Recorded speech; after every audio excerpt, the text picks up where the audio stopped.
ஓம் சாய்நாதனே போற்றி. வாழ்க வையகம், வாழ்க வளமுடன். அனைத்து உறவுகளுக்கும் இனிய வணக்கம்.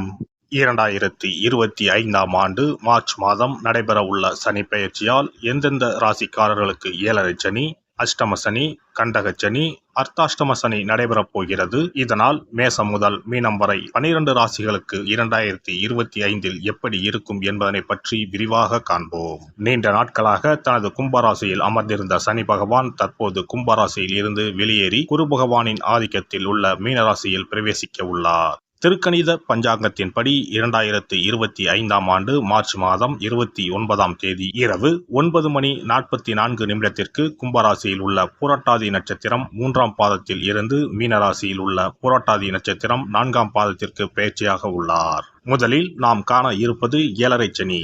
ஏழரை சனியை 2.5 ஆண்டு காலமாக பிரித்து சொல்லலாம். முதல் 2.5 வருடத்தை விரயசனி என்றும், அடுத்து வரக்கூடிய 2.5 வருடத்தை ஜென்மசனி என்றும், இறுதியாக வரக்கூடிய 2.5 வருடத்தை பாதச்சனி என்றும் அழைக்கின்றோம். கடந்த ஆண்டு 2023இல் இருந்து மகர ராசிக்கு பாதசனியும், கும்பராசிக்கு ஜென்மசனியும், மீனராசிக்கு விரயசனியும் நடைபெற்று வருகிறது. இனி வரக்கூடிய சனி பெயர்ச்சியால் மேச ராசிக்காரர்களுக்கு ஏழரை சனி ஆரம்பித்து அடுத்த 2.5 வருடம் விரயசனி நடைபெற உள்ளது.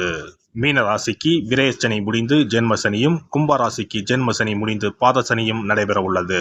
மகர ராசிக்காரர்கள் ஏழரை சனியில் இருந்து முழுமையாக விடுதலை அடைய உள்ளீர்கள். ராசிக்கு 4ஆம் இடத்திற்கு சனி பகவான் வரும் பொழுது நடைபெறுவது அர்த்தாஷ்டம சனியாகும். ராசிக்கு 7இல் சனி பகவான் வரும்போது நடைபெறுவது கண்டக சனியாகும். ராசிக்கு 8இல் சனி பகவான் வரும்போது அஷ்டம சனி நடைபெறும். வரும் சனி பெயர்ச்சியின் போது மகரம், கடகம், விருச்சிக ராசிக்காரர்கள் சனியின் பாதிப்பில் இருந்து விடுபட உள்ளீர்கள். மேச ராசிக்கு விரயச்சனியும், ரிஷப ராசிக்கு லாபச்சனியும், மிதுன ராசிக்கு கர்மச்சனியும், கடக ராசிக்கு பாக்கியச்சனியும் நடைபெறப் போகிறது. சிம்ம ராசிக்கு அஷ்டமச்சனி, கன்னி ராசிக்கு கண்டகச்சனி, துலாம் ராசிக்கு ரோகச்சனி, விருச்சிக ராசிக்கு பஞ்சமசனி, தனுசு ராசிக்கு அர்த்தாஷ்டம சனி, மகர ராசிக்கு சகாய சனி, கும்பராசிக்கு பாதசனி, மீன ராசிக்கு ஜென்மசனி நடைபெற உள்ளது. இனி இந்த பெயர்ச்சியால் உங்கள் ராசிக்கு உண்டாகும் சுபபலன் என்ன என்பதனையும், அசுபபலன் ஏற்படுமாயின் ராசிக்காரர்கள் செய்ய வேண்டிய பரிகாரம் என்ன, வழிபட வேண்டிய தெய்வம் யார் என்பதனை பற்றியும் விரிவாக காண்போம். நடைபெற போகும் இந்த சனி பெயர்ச்சியால் உங்கள் வாழ்வில் வளமும் நலமும் செல்வ செழிப்பும் பெற்று வாழ்வில் உயரிய நிலையை அடைய எல்லாம் வல்ல எம்பெருமானை வேண்டி விரும்பி கேட்டுக்கொள்கிறேன். துலாம் ராசி அன்பர்களே, இந்த சனி பெயர்ச்சி உங்களுக்கு ராஜயோகத்தை கொடுக்க போகிறது. திருமணம், வீடு, நிலம், வாகனம் என அனைத்து அதிர்ஷ்டங்களும் கொட்டப் போகிறது. அஷ்டம குருவால் பல்வேறு கஷ்டங்கள் துன்பங்களால் தவித்து வந்தவர்களுக்கு பல்வேறு நற்பலன்களை கொடுத்து ஏற்றமடைய செய்ய உள்ளார் சனி பகவான். இனி உங்களை யாராலும் அடிச்சுக்கவே முடியாது. என்னென்ன பலன்கள் கிடைக்கப் போகிறது, எதில் கவனமாக இருக்க வேண்டும் என்பதை பற்றி தெரிந்து கொள்வோம்.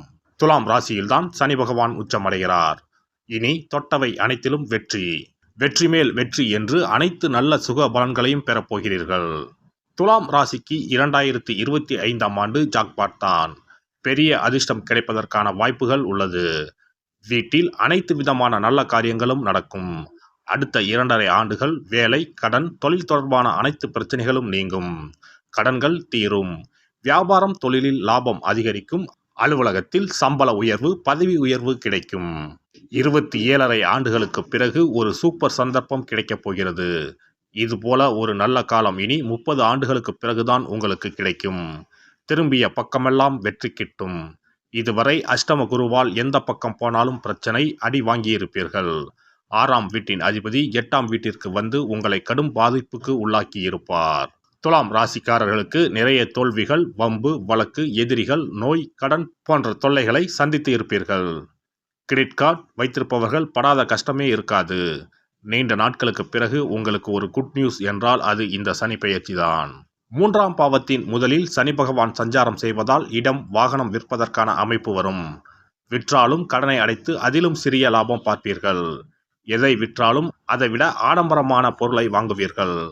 குழந்தைகள் விஷயங்களில் நீங்கள் பட்ட கஷ்டங்களுக்கு எல்லாம் நல்ல பலன்கள் கிடைக்கப் போகிறது.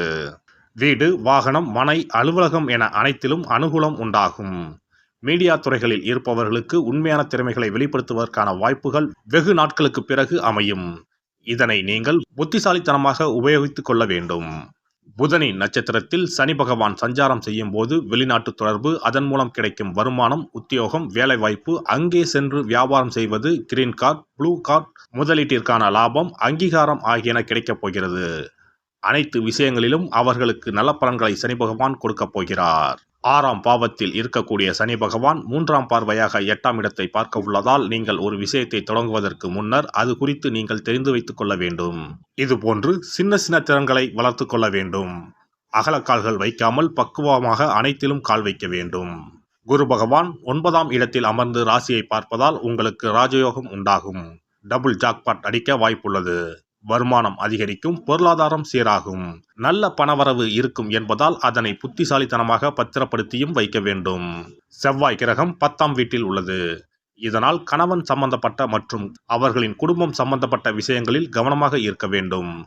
செவ்வாய் 10ஆம் வீட்டில் அமர்ந்து 4ஆம் பார்வையாக ராசியை பார்ப்பதால் சில நேரங்களில் நம்மை மீறி கோபம் ஏற்படும். யோகா, தியானம் போன்றவற்றில் ஈடுபடுத்திக் கொள்வது நன்மை பயக்கும். இந்த காலகட்டத்தில் மாணவர்களுக்கு நல்ல அனுகூலமான பலன்கள் உண்டாகும்.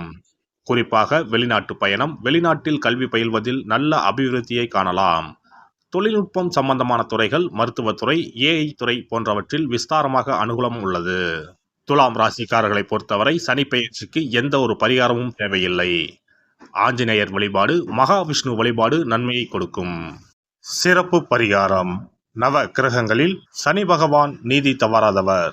அவரவர் கர்ம வினைகளுக்கு உரிய பலனை தவறாமல் வழங்குபவர். பொதுவாக சனி பெயர்ச்சி என்றாலே எல்லோரும் பயப்படுவார்கள். அப்படி பயப்பட வேண்டிய அவசியமே இல்லை. சனி பகவானால் பாதிப்புகள் ஏற்படும் பட்சத்தில் பாதிப்பில் இருந்து விடுபட பல எளிய பரிகாரங்கள் உள்ளன. ஒரு கைப்பிடி பச்சரிசியை எடுத்துக்கொண்டு அதை நன்றாக பொடி செய்து கொள்ள வேண்டும். பிறகு சூரியனை வழிபட வேண்டும். சூரியனை வழிபட்ட பிறகு குளக்கரையிலோ மரத்தின் அடியிலோ உள்ள விநாயகரை 3 முறை வலம் வந்து வழிபட்டு விட்டு பொடி செய்த பச்சரிசி மாவை தரையில் போட வேண்டும். அப்படி போடும் மாவை எறும்புகள் எடுத்துச் செல்லும். குறிப்பாக வன்னி மரத்தின் அடியில் இருக்கும் விநாயகரை வலம் வருவது மிகவும் விசேஷம். இந்த பரிகாரத்தை எப்போதுமே தொடர்ந்து செய்வது மிகவும் நல்லது. ஒருவருக்கு சனி தசை வந்துவிட்டால் அவருக்கு சந்தேக புத்தி வந்துவிடுகிறது. யார் சொல்வதையும் ஏற்றுக்கொள்ள மாட்டார்கள். குறிப்பாக அஷ்டமத்து சனி மிகவும் கஷ்டப்படுத்திவிடும். 7.5 சனியின் பாதிப்பை விடவும் அஷ்டமத்து சனி மிக அதிக பாதிப்பை ஏற்படுத்தும். அஷ்டம சனி நடப்பவர்கள் சனியினால் ஏற்படக்கூடிய பாதிப்புகளில் இருந்து விடுபட பின்கூறும் நியதிகளை கடைபிடித்தால் பாதிப்புகளின் தாக்கத்தில் இருந்து விடுபடலாம். சனி தசை நடக்கும்போது எந்த செயல் செய்தாலும் தாமதமாகும். அதற்காக கோபப்படக்கூடாது. பொறுமையாக இருக்க பழகிக்கொள்ள வேண்டும். தினமும் காகத்துக்கு எள் கலந்த சாதம் வைக்கவும். பிரதோஷ பூஜைகளில் பங்கேற்பது நல்லது. சனிக்கிழமை தோறும் சனி பகவானுக்கு இரும்பு அகல் விளக்கில் நல்லெண்ணெயில் தீபம் ஏற்றி வழிபடவும். கருங்குவளை மலர்களால் சனி பகவானுக்கு அர்ச்சனை செய்து வரலாம். வன்னி மர இலைகளை மாலைகளாக தொடுத்து சிவபெருமானுக்கு சனிக்கிழமை தோறும் சாற்றி வணங்கி வழிபடவும். சனிக்கிழமை அன்று அசைவ உணவு கண்டிப்பாக சாப்பிடக்கூடாது. சனிக்கிழமை தோறும் நல்லெண்ணெய் குளியல் செய்தால் கெடுதல் குறையும். விநாயகர் வழிபாடு செய்யலாம். அனுமன் வழிபாடு சனி பகவானின் தொல்லைகளை குறைக்கும். ஞாயிற்றுக்கிழமை மாலை ராகு கால வேளையில் கால பைரவரை வணங்கி வரலாம். தேய்பிறை அஷ்டமி நாளில் கால பைரவரை வணங்கி வருவது நன்மை தரும். ஏழை மாணவர்களின் படிப்பு செலவுக்கு உதவலாம். சனி பிரதோஷ வழிபாடு செய்வது சிறப்பு. அன்னதானத்துக்கு உதவி செய்யலாம். சித்தர்களின் பீடங்கள், ஜீவ சமாதி பீடங்களுக்கு சென்று வணங்கி வழிபடலாம். வன்னி மரத்தை சுற்றி வந்து வணங்க வேண்டும். இதனால் சனி பகவானின் கொடுமையான பாதிப்புகள் விலகிவிடும். பிரதோஷ காலத்தில் சிவபெருமானுக்கு வில்வ இலை கொடுத்து வணங்க வேண்டும். தினமும் ராமநாமம் ஜபித்து வந்தால் சனி பகவானின் தொல்லையிலிருந்து தப்பிக்கலாம். கால்கள் இல்லாமல் நடக்க இயலாதவர்களுக்கு இயன்ற உதவியை செய்யலாம். இந்த வழிமுறைகளை முறையாக கடைபிடித்து சனியினால் ஏற்படக்கூடிய பாதிப்புகளின் தாக்கத்தில் இருந்து விடுபடலாம். எல்லாம் வல்ல இறையருளால் நீங்களும் உங்கள் அன்பு குடும்பமும் உடல் நலம், நீலாயுள், நிறை செல்வம், உயர் புகழ், மெய்ஞானம் ஓங்கி வாழ்க வளமுடன். இந்த வீடியோ பதிவு உங்களுக்கு பிடித்திருந்தால் லைக் பண்ணுங்க, கமெண்ட் பண்ணுங்க, ஷேர் பண்ணுங்க. மறக்காம சப்ஸ்கிரைப் பண்ணுங்க. பக்கத்துல இருக்கிற பெல் பட்டனை கிளிக் பண்ணுங்க. நன்றி, வணக்கம். ஓம் நமச்சிவாய. சிவாய நம.